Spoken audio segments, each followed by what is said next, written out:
técnicos, de retornos, de idas y venidas de la señal. Buenas tardes a todos. Bueno, hoy es un día muy especial, lo dedicamos al asunto de la traducción poética y tenemos con nosotros a un invitado muy especial, el poeta Pablo Anadón. Para quien no lo conozca, tengo aquí una breve reseña biográfica y pasaré a presentarlo, también con una breve introducción del asunto que nos ocupa, que no es poca cosa. Pablo Anadón nació en Villadolores, Córdoba, Argentina, en 1963.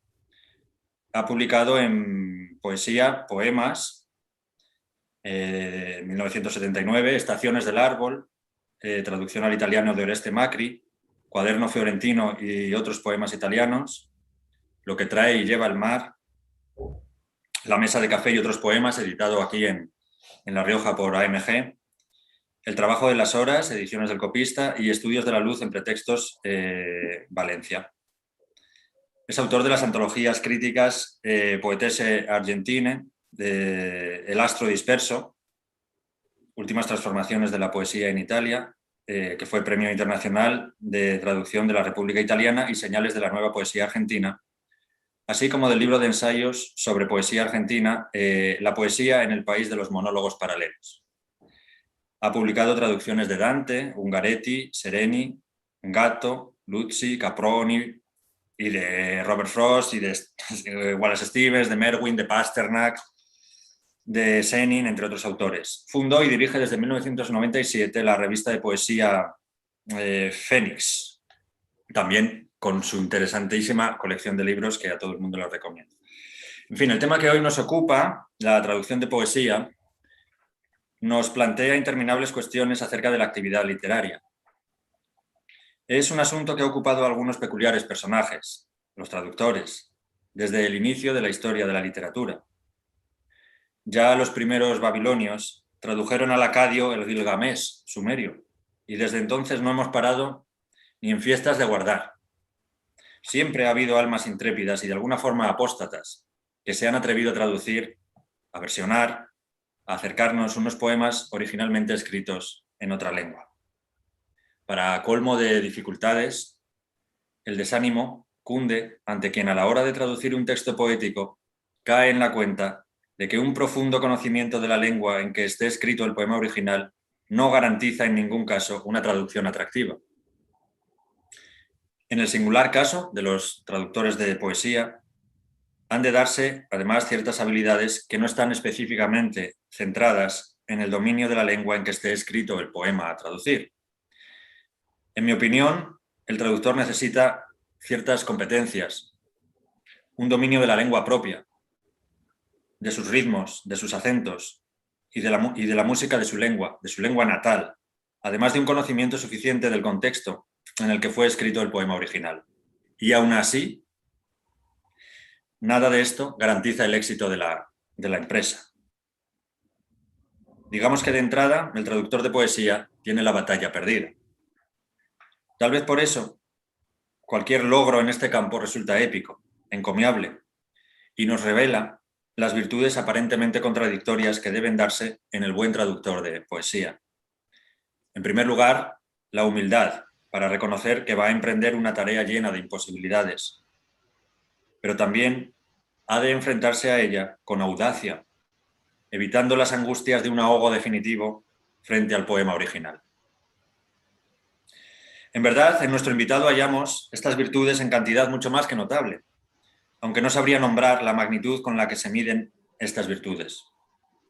Para aclararnos todo esto y charlar de estos asuntos tan peregrinos, tenemos con nosotros a Pablo Anadón, quien también nos trae el impagable regalo de poder escuchar a algunos poetas italianos del siglo XX que ha ido traduciendo a lo largo de los años. Buenas tardes y bienvenido, querido Pablo, querido amigo. ¿Cómo estás? Buenas tardes, Paulino. Bien, muy bien. Muy contento de estar nuevamente juntos, aunque sea a la distancia. ¿Sí? Yo para sentirme todavía más cerca, a falta de vino riojano, he recurrido a una copa de vino mendocino como para acompañar, ¿sí? Y darme ánimo, ¿sí? En esta empresa. Eh, En todos los sitios hacen buen vino, ¿eh? No... sí, sí, el vino mendocino argentino también es bueno, ¿no? Bueno, te agradezco mucho, ¿sí? La presentación y los elogios amicales. Y en efecto creo que la tarea del traductor sí tiene algo de no solo de arduo, sino de imposible, ¿no? Es decir, creo que se escucha bien. Yo te escucho bien. Se escucha, sí, bien. Sí. Creo que todo traductor de poesía debería tener un poco, ¿no? Como un cartel, ¿sí? En su habitación donde se lea aquella frase de Robert Frost que dice, poesía es aquello que se pierde en una traducción, ¿no? Es decir, esto ya eh, nos anticipa, ¿sí? Y nos pone sobre avisos de la dificultad, ¿sí? Y en efecto, aunque uno lo tenga presente a esto, y yo lo he tenido presente desde muy temprana edad, ¿sí? Cuando empecé allá en la adolescencia a traducir, eh, uno no deja de intentarlo, ¿no? Es decir, me he pasado la vida traduciendo y debo decir que es una de las tareas más dichosas, ¿sí? Que me ha proporcionado la literatura, la poesía en particular. Quizá por el hecho de que, bueno, las angustias las ha pasado ya el poeta, ¿sí? Al tener que ir, ¿no? Encontrando las palabras, ¿no? que definan aquello que muy brumosamente advierte y siente hacia dónde va el poema, ¿no? En cambio uno ya tiene el poema hecho y es un poema que a uno lo admira, y entonces, bueno, a uno le queda la tarea feliz, que es la parte artesanal, ¿no? Intentar que en la propia lengua el poema diga y suene tan bien o al menos aproximadamente tan bien como en el texto original, ¿no? Bueno, en mi experiencia incluso esa tarea diría que ha sido en ciertos periodos de mi vida casi salvadora, ¿no? Es decir, aunque parezca exagerado esto que digo, ¿sí? De hecho hubo un periodo en el que las noches que pasaba traduciendo, creo que me resultaron salvadoras, ¿no? Porque cuando no tenía mucho de qué aferrarme, esa felicidad que me proporcionaba cada noche, traduciendo en esa época, ¿no? Muy esforzada y tanteando, diría, en una lengua que me era difícil, ¿no? Me es difícil, como el ruso, traduciendo los poemas de Pasternak y de Zenin, ¿no? Y esas noches fueron, en medio de un periodo muy oscuro, fueron como una luz para mí que me ayudó mucho, ¿no? Y bueno, creo que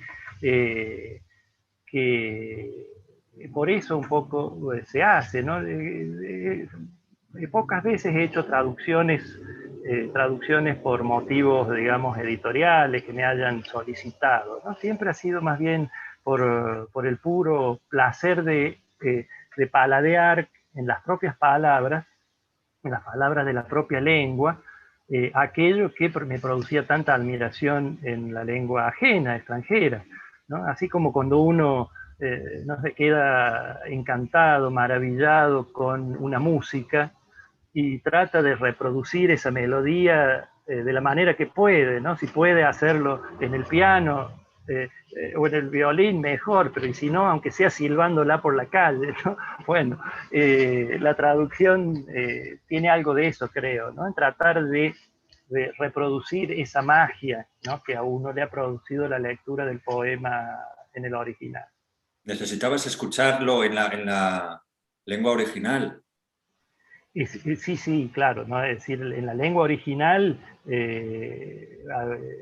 se produce esa magia que, digamos, uno cuando hace la traducción muchas veces es frustrante advertir que de esa unión, esa unidad de sentido y de sonido, ¿no? Hay mucho que se pierde, ¿no?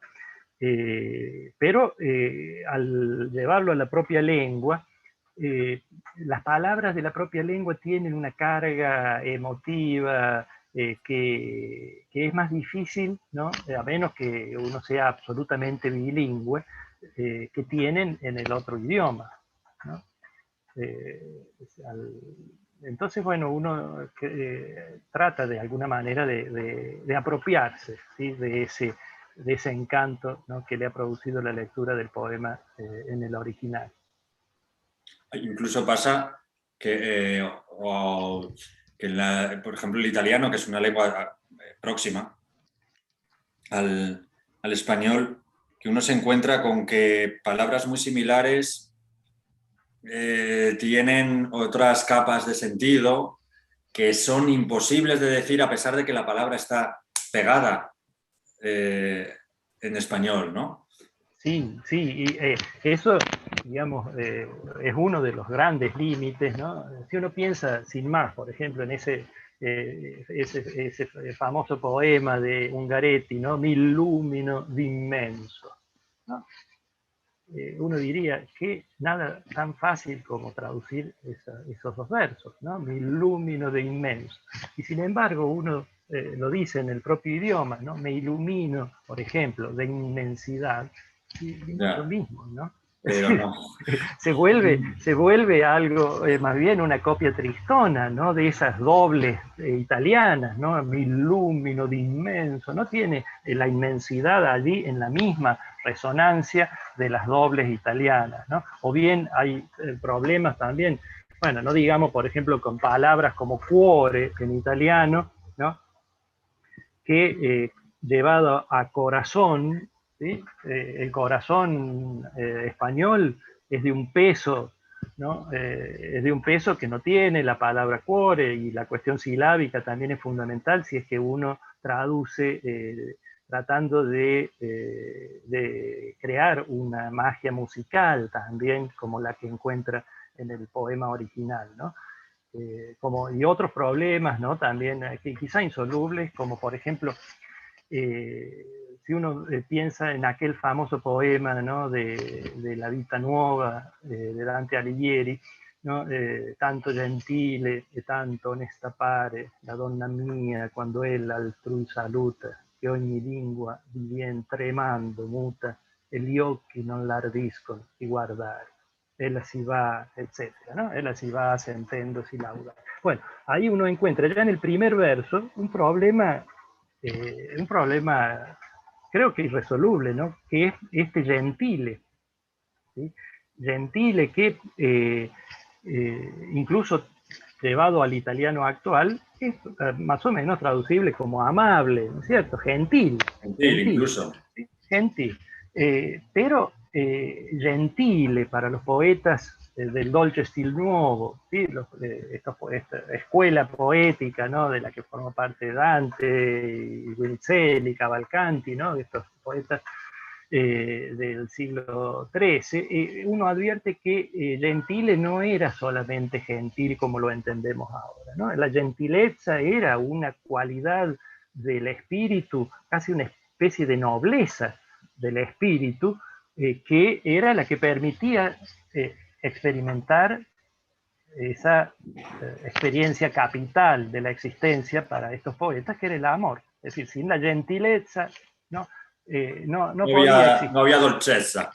No había eso, ¿no? La dolcezza que intender non la può chi non la prova, como se dice en el mismo soneto, ¿no? de Dante Alighieri. Bueno, y esas son cuestiones que difíciles de resolver, pero bueno, se hace lo que se puede, ¿no? Querido Pablo, oye, si te parece, Sí. Vamos al turrón.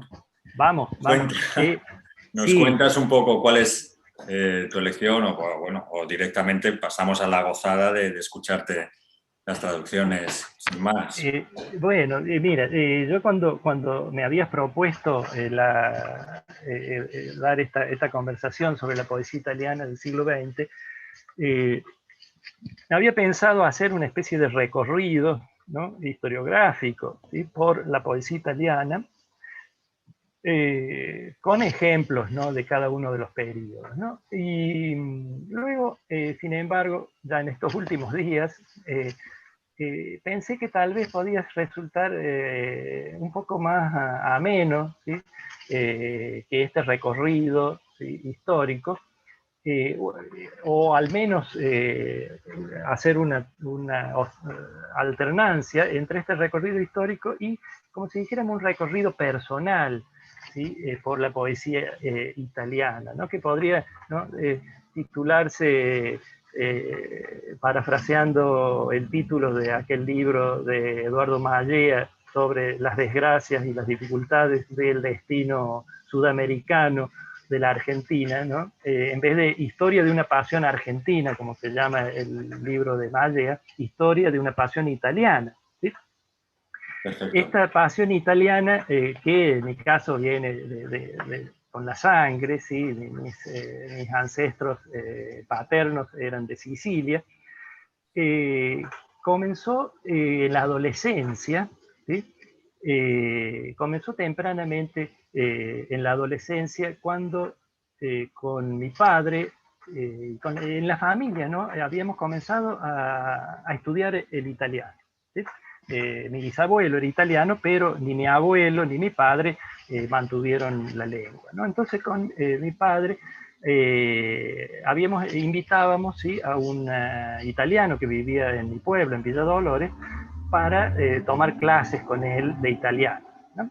Eran unas noches muy lindas, los viernes a la noche, ¿no? Con mi hermano éramos adolescentes, ¿no?, apenas adolescentes, y la clase era para toda la familia, ¿no? Y comenzaba, ¿sí?, siempre había una copita de licor, ¿no?, y comenzaban las clases, sí, sobre la gramática italiana, pero inmediatamente pasaban a ser recuerdos de este amigo, este señor Rossetti, que comenzaba, ¿no?, a recordar su vida en el norte de Italia, ¿no?, pero ya las hacía en castellano, ¿no?, a esta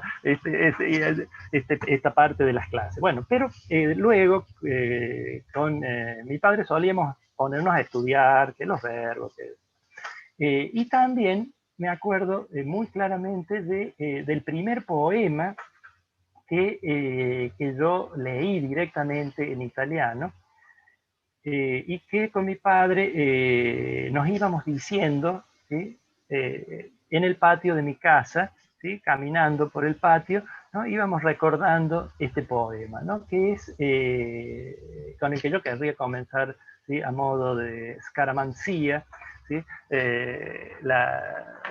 este recorrido, ¿sí?, que es aquel poema célebre, ¿no?, de Cesare Pavese, ¿sí?, Verrà la morte e avrà i tuoi occhi, vendrá la muerte y tendrá tus ojos, ¿no?, que es un poema de los últimos años de vida de Pavese. De hecho se publica póstumamente, ¿sí?, luego del suicidio del autor en 1950, y que forma parte de un conjunto, ¿sí?, de poemas que él deja, ¿sí?, en una carpeta con ese título, que están dedicados, ¿sí?, a un último amor, ¿sí?, por una actriz norteamericana, ¿sí?, Constance Dowling, de la cual él se había enamorado luego de años en los que él dice había logrado, ¿sí?, que su corazón, ¿sí?, estuviera aquietado, ¿no?, frío, y poder dedicarse a la escritura, ¿sí? Luego de ese congelamiento, ¿sí?, conoce a Constance Dowling, se produce un romance entre ellos, ¿sí?, que sin embargo termina muy brevemente, ¿sí? En otro de los poemas, él dice, en otro de los poemas de este conjunto, ¿no?, dice como que tal vez para ella fue solamente, ¿no?, un flirt, ¿no?, un flirteo, ¿sí?, y que, bueno, y que en cambio para él había sido decisivo, bueno, y que lo llevó de algún modo, ¿no?, al suicidio, aunque él aclara, ¿no?, en el diario, ¿sí?, en las últimas anotaciones del diario, ¿no?, Il mestiere di vivere, nadie se suicida por,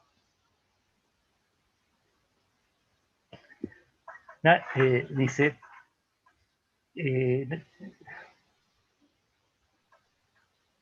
¿no? Nadie se suicida por una mujer, Ya. pero una mujer puede ser el motivo que nos lleva a descubrir la nada que esencialmente somos, ¿no? Eso es una de las últimas anotaciones del diario, ¿no? Y de hecho, poco después escribe non più parole, un gesto, ¿sí? Ya. Definitivo. Bueno, el poema que llevo en la memoria desde allá a los 14, ¿no? Años, no sé si decirlo en italiano también o solo la traducción. Yo creo, a mí me encantaría escucharlo en las dos. No sé si tendremos tiempo de darle el repaso que queremos a todo, Pablo, pero Bueno, sí, bueno, hago una traducción sí, sin demasiadas pretensiones, ¿no? Eh, Vendrá la muerte y tendrá tus ojos. Esta muerte que nos acompaña de la mañana a la noche, insomne, sorda, como un viejo remordimiento o un vicio absurdo. Tus ojos serán una vana palabra, un grito callado, un silencio. Así los ves cada mañana cuando sola te inclinas sobre ti en el espejo. Oh, querida esperanza, ese día sabremos, también nosotros, que eres la vida y eres la nada. Para todos, la muerte tiene una mirada. Vendrá la muerte y tendrá tus ojos. Será como dejar un vicio, como ver en el espejo resurgir un rostro muerto, como escuchar unos labios callados. Bajaremos al remolino, silenciosos.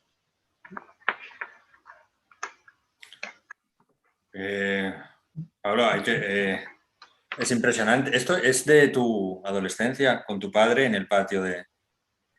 Ese poema sí es aquel poema que nos decíamos, ¿sí? Mutuamente en italiano, ¿no? Aprendiéndolo, ¿no? Aprendiendo las palabras, ¿sí? El ritmo del poema, ¿sí? Es un poema extraño dentro de la obra de Pavese, ¿sí? Sí, Que yo en esos años también leía con gran admiración, ¿no? Es un poema extraño porque su obra poética es más bien narrativa, ¿sí? Discurre sobre un verso un verso que él, ¿sí? Le da forma, un verso de 13 sílabas, ¿sí? Y más bien discurre narrativamente, ¿no? Que es lo que se encuentra en la poesía de elaborar estancas, ¿sí? De trabajar sí. cansa. Y en cambio, el conjunto de poemas de Vendrá la muerte y tendrá tus ojos es una poesía mucho más lírica, una poesía más ligera también en su ritmo, ¿sí? Y trágica, ¿sí? Evidentemente, como muestra este poema, ¿sí? Bueno, en términos así, para vincular con ese repaso que decía, ¿no? Del recorrido y como para ubicarnos temporalmente, ¿no? También, luego cuando vaya haciendo mención de los poetas podamos ubicarlos en ese desarrollo, ¿sí? Y a título un poco así didáctico simplemente, ¿no? Que sean cosas sabidas, ¿sí? Para quienes nos escuchan. Bueno, podemos decir que la gran poesía moderna italiana comienza con estos poetas de fines del siglo XIX y principios del siglo XX, ¿sí? Que son Giovanni Pascoli, ¿sí? Y D'Annunzio, ¿sí? Son los poetas que podríamos decir cumplen una función, me parece, semejante a la que tiene el modernismo en la poesía de lengua española, ¿sí? La figura de Darío. Digo que Darío de algún modo reúne ¿sí?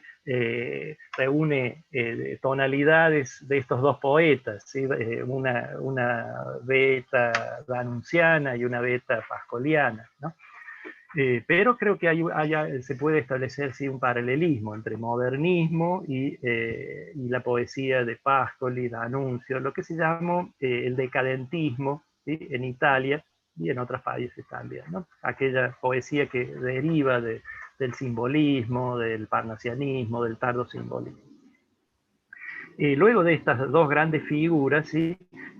A principios del siglo XX, ¿sí? Encontramos una generación de poetas que reciben el nombre dentro de la historia crítica italiana de crepuscolari, ¿sí? Los crepusculares, ¿sí? Que son poetas, podríamos decir, que buscan bajar, en cierto modo, el tono, ¿sí? De la poesía de D'Annunzio, por ejemplo, aún admirando sin duda a D'Annunzio, y lo mismo que a Pascoli, pero buscan una inflexión, diríamos, más próxima a la experiencia de vida más anecdótica incluso del poeta, ¿sí?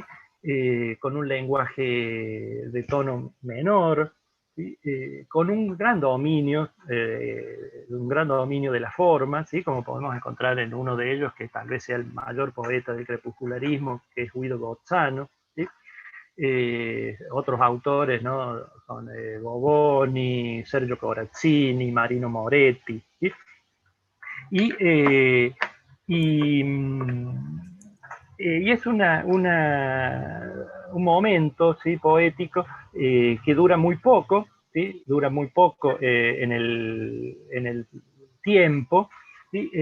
Y nos recuerda, si nosotros tuviéramos también que hacer, así como podemos ver un paralelismo entre modernismo y la poesía de Pascoli y de D'Annunzio, podríamos ver en el crepuscularismo una experiencia poética semejante a la de la poesía postmodernista, ¿sí? Hispanoamericana, ¿sí? La poesía, por ejemplo, de Ramón López Velarde en México, o de Luis Carlos López en Colombia, o esa playa de poetas argentinos, ¿no? Que el posmodernismo tuvo una gran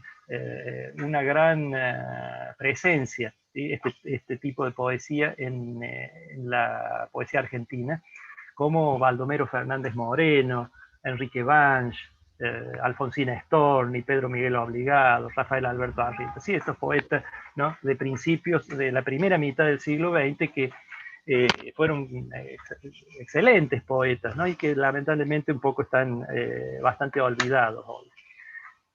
Bueno, al crepuscularismo, ¿sí? Un poco lo arrasa, podríamos decir, la oleada vanguardista, ¿sí? Con el futurismo, ¿sí?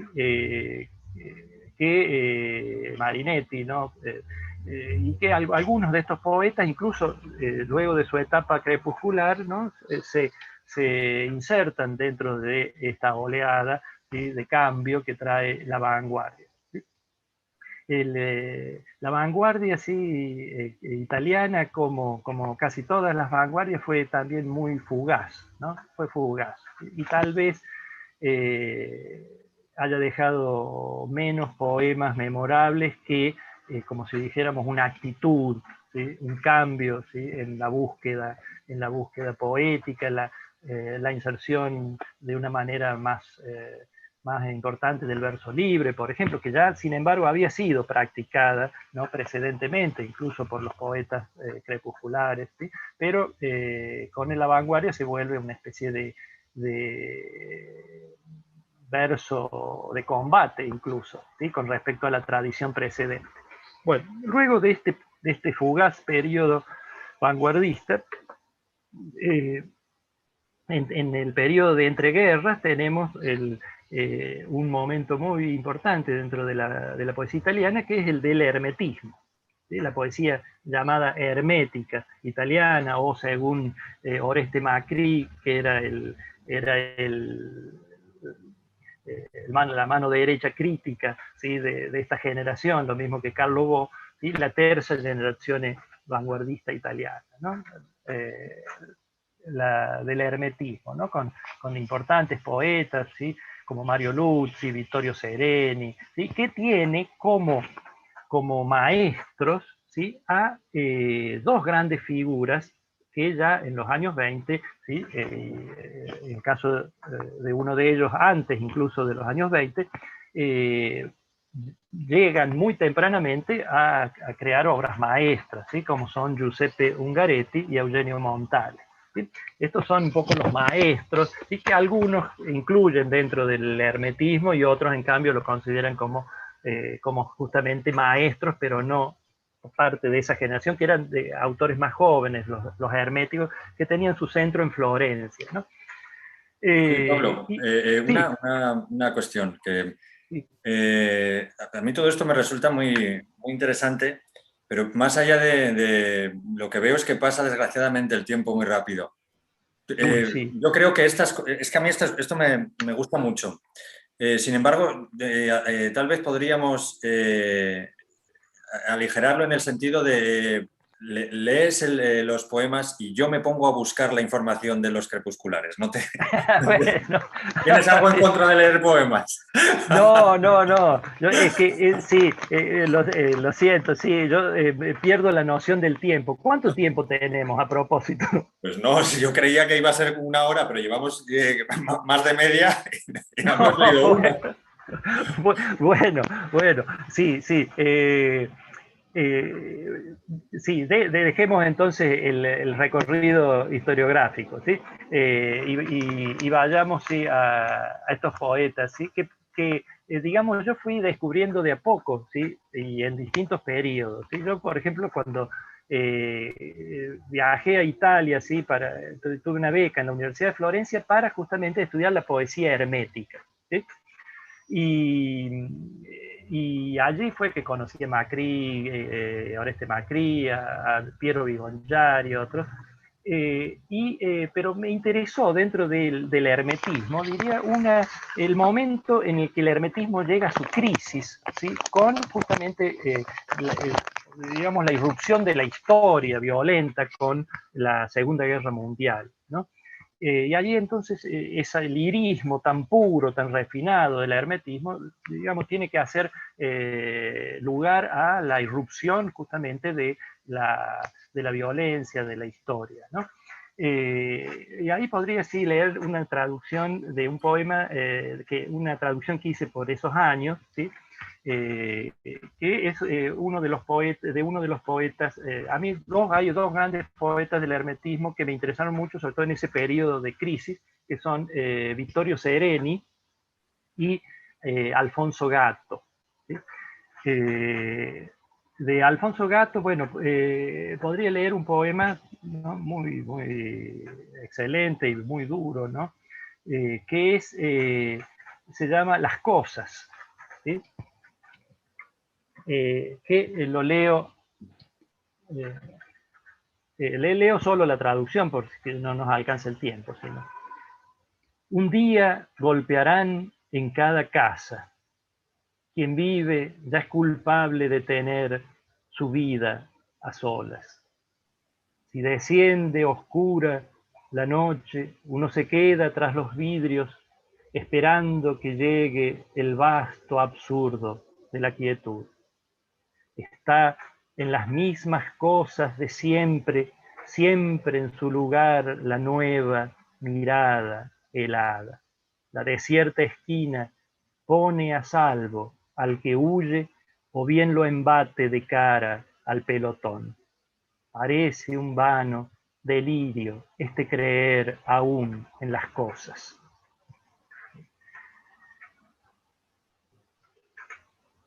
De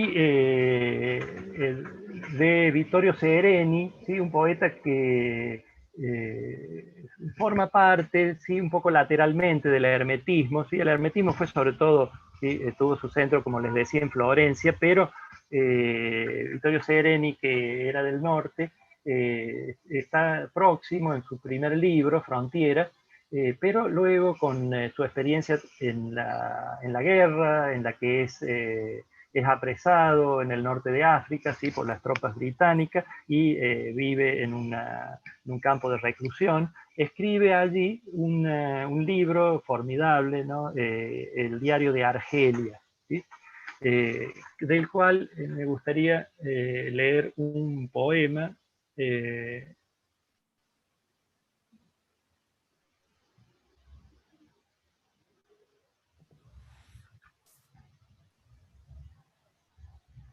Un poema que es escrito cuando se produce el desembarco en la playa de Normandía, ¿sí? Eh, en la que él desde la distancia, ¿sí? imagina esa circunstancia, o como siempre cuando uno busca algo, es cuando no lo encuentra.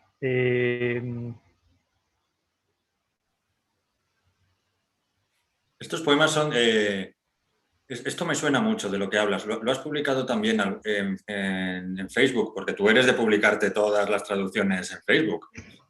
Bueno, ¿Verdad? Yo te lo digo porque...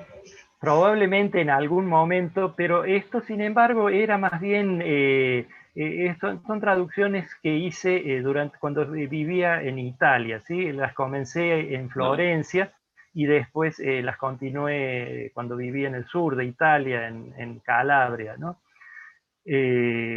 Acá les leo, ¿sí? Este poema. Hay tanto, es eh, ese libro es, bueno, he hecho una traducción completa del libro, ¿sí? Que ojalá se pueda publicar en algún momento, porque todo el libro Diario de Argelia es excelente. Bueno, el poema dice: ya nada sabe, alto sobre las alas. Sí, aquí estamos, tenemos que imaginar, ¿no? Está el poeta en su campo de reclusión, ¿no? Y le llega la noticia del desembarco aliado, ¿sí? En la costa normanda, con los paracaidistas, ¿no? Bueno, Chipriotas. y su sensación en ese momento, ¿no? Ante esas noticias. Ya nada sabe, alto sobre las alas, el primer caído de bruces sobre la playa normanda. Alguien por eso anoche me tocaba en el hombro murmurando que una oración dijera por Europa, mientras la nueva armada se acercaba a la costa de Francia. He respondido en sueños.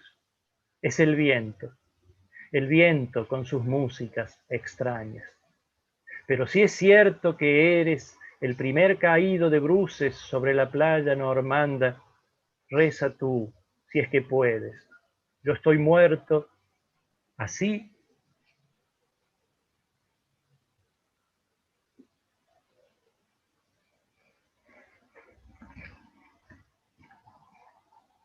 Pero si es cierto que eres el primer caído de bruces sobre la playa normanda, reza tú, si es que puedes. Yo estoy muerto, así en la paz como en la guerra. Hoy la música es esta, las lonas que golpean en los postes.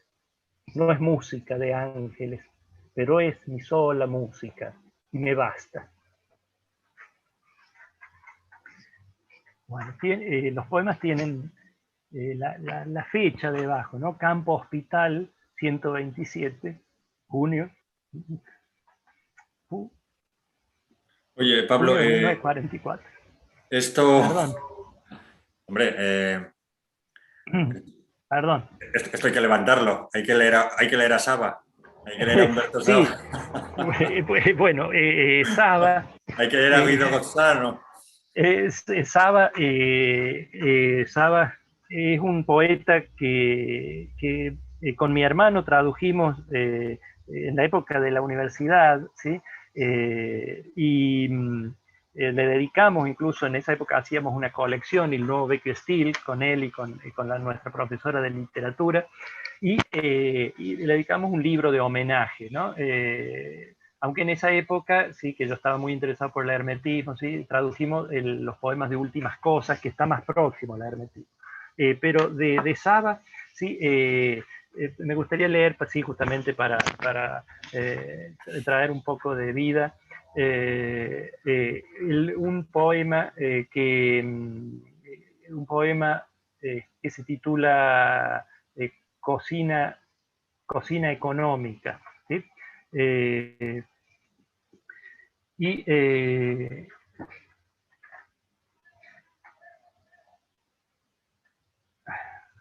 Hay que decir que tu computadora funciona a leña, ¿eh? sí, sí, sí, no, es un martirio eso, a pedales, sí, digo yo.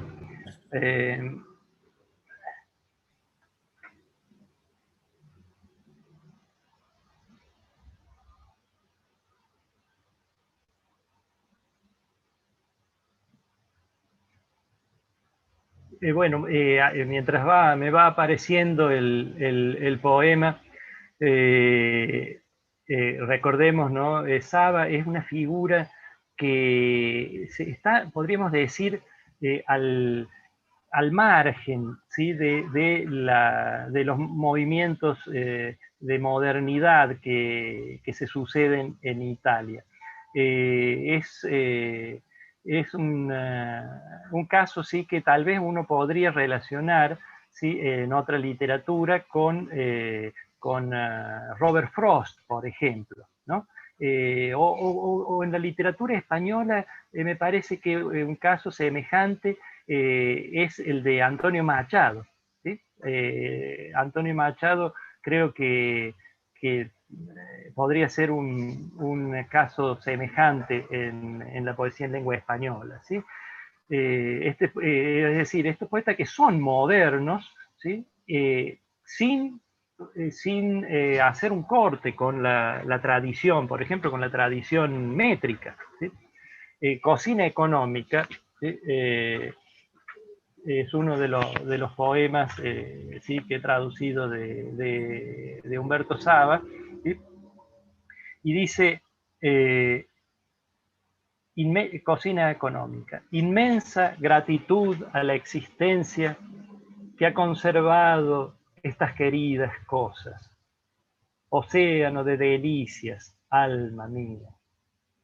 Oh, cómo todo en su lugar se encuentra. Oh, cómo todo en su lugar persiste. También hay salvación en gran pobreza. De la rubia polenta la belleza conmueve mi mirada. El corazón, por secretos hechizos, sube a límites del humano posible sentimiento. Yo, si pudiera, aquí querría morir.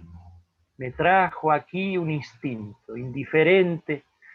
Dos albañiles cenan a mi lado y un viejito que el plato sin el vino ha consumido, en sí se ha recluido y en la dulce tibieza acogedora, como el niño en el vientre de la madre.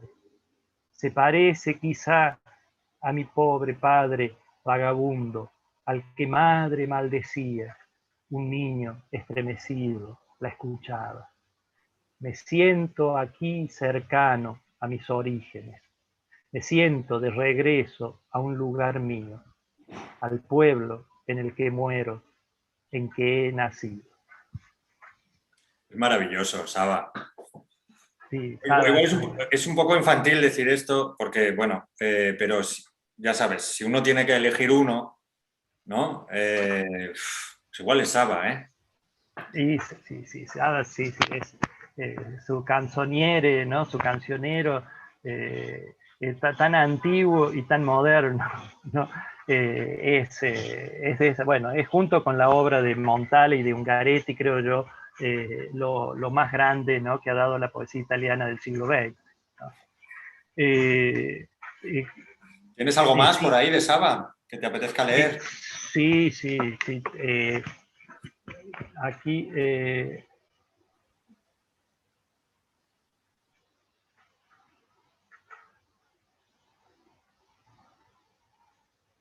Es que con Saba uno puede estar.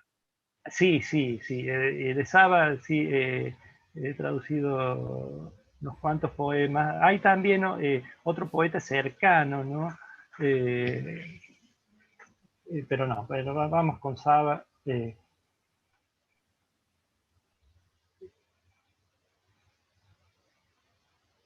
Luego te Ciudad hago otra. Vieja. Ah, Ciudad perdón. Vieja, podríamos leer, ¿sí? O tantos, ¿no? Eh,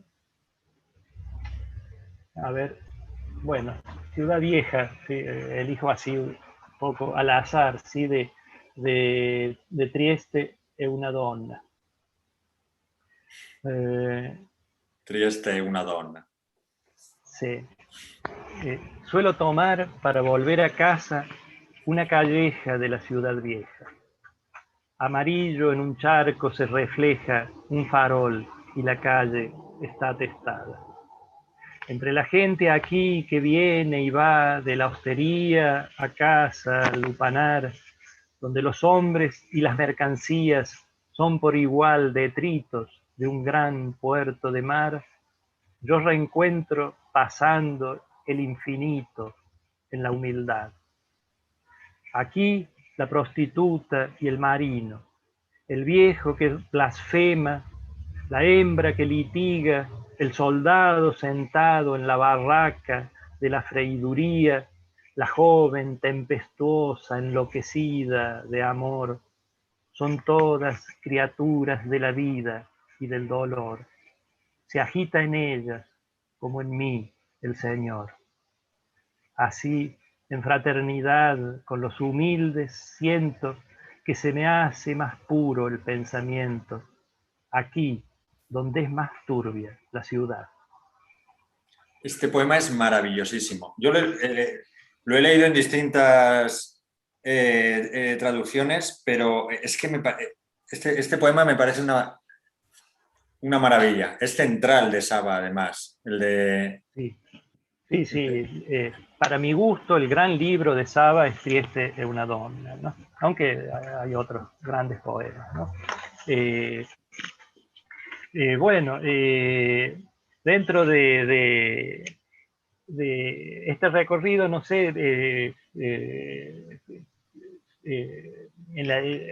hay un periodo, ¿no? Que yo estudié mucho durante aquellos años en Italia, ¿no? Sobre lo que luego hice una antología, ¿sí? Que vos mencionaste, ¿sí? El astro El astro disperso, disperso. ¿sí? Y que, digamos, el título, el astro disperso, que me fue sugerido por mi padre, ¿sí? Es un título precioso. Sí, tomado de un fragmento que yo citaba en el estudio preliminar, ¿no? Y él me señaló, este podría ser, ¿no? Como título entre los posibles, y que yo creo que es muy significativo de la situación de la poesía italiana de las últimas décadas, sí, en realidad desde los años 70, cuando se produce a mediados de los años 70 lo que se llamó la primavera poética italiana, ¿no? Donde vemos que hay como una dispersión justamente de poéticas, cosa que en las décadas anteriores uno se podía identificar más claramente, bueno, una tendencia dominante, ¿sí? Ya sea el hermetismo, luego el neoexperimentalismo, la neovanguardia, ¿no? Pero luego de la neovanguardia viene este momento, ¿sí? Que podríamos ver como de la dispersión de las poéticas. Y dentro de esa generación y de esos autores, ¿no? Entre los cuales está Giuseppe Conte, Valerio Magrelli, ¿sí? Patrizia Cavalli. Hay una poeta de la cual yo me enorgullezco Mireia. sí, sí, Ah, sabía que ibas a decir eso. de haber, entre comillas, descubierto, ¿sí? Porque de hecho no es conocida en la misma Italia, ¿sí? Y que cuando se publicó el libro, El astro disperso, no en una reseña que se publicó en Italia, ¿sí? Esta crítica literaria sí señaló este hecho del descubrimiento de una poeta que no era no era conocida en esa época y que me parece muy valiosa, ¿sí? Que ahora justamente estoy terminando la edición de su obra poética para pretextos. ¿Sí? Sí. Manuel Borrás me pidió sí, que hiciera la traducción completa, ¿sí? Y bueno, y ahora ya he terminado la traducción y estoy en el estudio. Bueno, de ella, no sé si para terminar, porque no quiero abusar del tiempo que está previsto. Venga, lee un poco de Mireia y luego te pido un algo, ¿sabes? Bien, bien. Entonces... bueno, sí, sí. Sí, sí, el caso de los crepusculares es uno de mis también me está Claro, tío. molto a cuore. Bien, Mirella Muyá, que es una poeta que ha tenido una vida, ¿no? Muy singular, ¿no? Y que en los últimos años ha tomado los votos, es una ermitaña, literalmente, ¿sí? Ha vuelto a su tierra de origen después de haber estudiado en la Universidad de París, la Sorbona, de haberse dedicado, sí, a la investigación, etcétera, sí, haber compartido con los intelectuales de la época franceses. Vive una conversión religiosa, ¿sí? Y vuelve a su Calabria natal, ¿no? Y su libro, La Tela, es un libro donde se recrea, podríamos decir, la circunstancia de la mujer, ¿sí? Tiene un hilo narrativo el libro, y está muy presente esas circunstancias del sur de Italia y de la mujer dentro de la vida del sur de Italia, ¿no? De ese libro, ¿sí? De La Tela, entonces leería este poema, uno de los poemas que son La Madre, tiene la Madre 1, 2, 3, 4. Bueno, leo uno de ellos, La Madre. Cuando nací ya existía ese sordo rumor. Alguien tejía, no supe nunca quién. Tal vez una vecina, una mujer de negro, olvidada. No importaba, era siempre ese sordo sonido que iba y venía en un cuarto lejano. Lo he oído por años. Cuando nació mi hija, todas estaban a mi alrededor. Yo buscaba qué era lo que faltaba. Era ese sordo ruido. Alejé entonces con mis propias manos el paño fresco de la frente y dije a las mujeres que una de ellas fuera a un cuarto lejano y se sentara al telar. Fue así que volví a oírlo y hubo de nuevo aquel escandido silencio. Mi hija nació en ese silencio.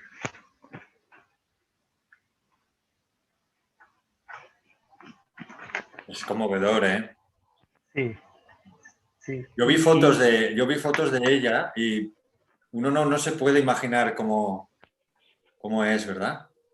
Ella. Y sí, tuve amistad con ella, éramos colegas en la Universidad de la Calabria, y una vez me enteré que ella escribía poesía. Yo había organizado un ciclo de lecturas de poesía de alumnos y de docentes de la universidad, y ella no quiso leer los poemas en público, ¿no? Y me dio mucha curiosidad, ¿no? Y bueno, la fui a visitar, ¿no? Ya nos veíamos a veces en los corredores, pero fui a visitarla allí. Esa visita que le hizo fue para mí verdaderamente reveladora, ¿no? De un espíritu, ¿no? Y me mostró los íconos que ella pintaba, ¿no? Hay uno de esos íconos que está en la Catedral de Cosenza, ¿sí? Eh, y, y me enteré también de una circunstancia muy particular. Yo le comenté que su poesía me recordaba a la poesía de Pavese, ¿sí? El espíritu, ¿no? De la poesía de Mirella Muyá me parecía cercano al de Pavese. Y ella me contó esta historia verdaderamente, me dijo que sí, que en efecto Pavese había sido muy importante, ¿no? Para su formación. Pero además me dijo que le era cercano por otra circunstancia, que es esta, que en una novela de Pavese, escrita en el exilio, cuando Pavese estuvo exiliado en Brancaleone Cálabro, ¿sí? él escribe una novela que se llama Il carcere, ¿sí? La cárcel, en la cual aparecen dos figuras femeninas, ¿sí? La de una mujer así que ve pasar, ¿no? Una jovencita, ¿no? Que es como una especie de figura selvática, ¿no? Salvaje, ¿no? Como una especie de cabrita, ¿no? Muy bella, muy sensual, que lo atrae, ¿sí? Pero que es siempre apariciones fugaces. Y luego una mujer que un poco tiene una actitud muy maternal con este exiliado, ¿no? Que es evidentemente un alter ego de Pavese, ¿no? Estefano. Y recordemos que Pavese había nacido en Santo Stefano Bello. ¿No? Es realmente es un ingeniero, pero vemos claramente que es Pavese en el exilio. Y esta mujer que se le acerca, ¿no? Y que lo ayuda y que le lleva la comida y le limpia la casa, ¿no? Tiene una actitud muy maternal con él y que se enamora del personaje, ¿no? En la novela, me contó Mirela Muya que era una tía de ella, ¿no? Que su familia en efecto era de allí, de Brancaleone Calabro, y que una tía había sido quien, bueno, se había enamorado de Pavese y que era la que estaba representada en esa novela, ¿no? Pablo, por favor, léenos un Guido Gozzano, se nos van a quedar luego en el tintero, luego vamos a estar hablando tú y yo y vamos a decir, ahí va, pero... Sí, bien. Guido Gozzano, sí, es una figura extraordinaria, muy joven, muere muy joven, sí, como lo mismo que Sergio Corazzini aún más, ¿no? A los 20 años. Pero Gozzano vive hasta los 30 años, pero hace una poesía de una perfección extraordinaria, con una materia que diríamos lo más resistente a la poesía, ¿no? Con la vida prosaica de la provincia, ¿no? En ese sentido, sí, está muy cercano al posmodernismo, ¿no? Ustedes allí, mientras busco la traducción, ustedes en España han tenido un excelente traductor de Gozzano, que es Carlos Pujol, Sí, ¿sí? Carlos Pujol, sí. En una edición de La La veleta. Veleta, Sí. exacto, de La Veleta, él publicó una antología extraordinaria, muy, muy, Eso, muy yo bien. ahí lo descubro en la antología de Carlos Puyol, o sea, la traducción de Carlos Puyol, y el primer poema que me encuentro de Guido Gozzano es el de Sí, 25 años ya, soy viejo, viejo, decía. sí, sí, exacto, ¿no? Y en la que él, digamos, además renuncia, dice que se avergüenza, ¿no? Se avergüenza de ser poeta, ¿sí? De ser poeta, que él en cambio querría ser como el padre de una chica de allí, de la provincia, que es un contador y, ¿no? Y está atento a las pequeñas cosas de la vida. Bueno, lo que no encuentro es, es la traducción de un poema que hice que eh, se llama, eh, se llama Totomerumeni, ¿no? Totomerumeni, que ya vemos ahí, es una especie de broma, ¿no? Una especie de broma porque juega el nombre del personaje del poema con el Autontimoroúmenos, ¿sí? Aquel Autontimoroúmenos que eh, en la eh, en una obra así del teatro latino, era el, eh, era el que se castiga a sí mismo, ¿sí? Significa eso, eutontimoroúmenos significa el que se castiga a sí mismo. Y aquí hay como una caracterización de sí mismo, ¿sí? Como justamente como el eutontimoroúmenos, ¿no? Veamos si lo encuentro antes de que eutontimoro acá.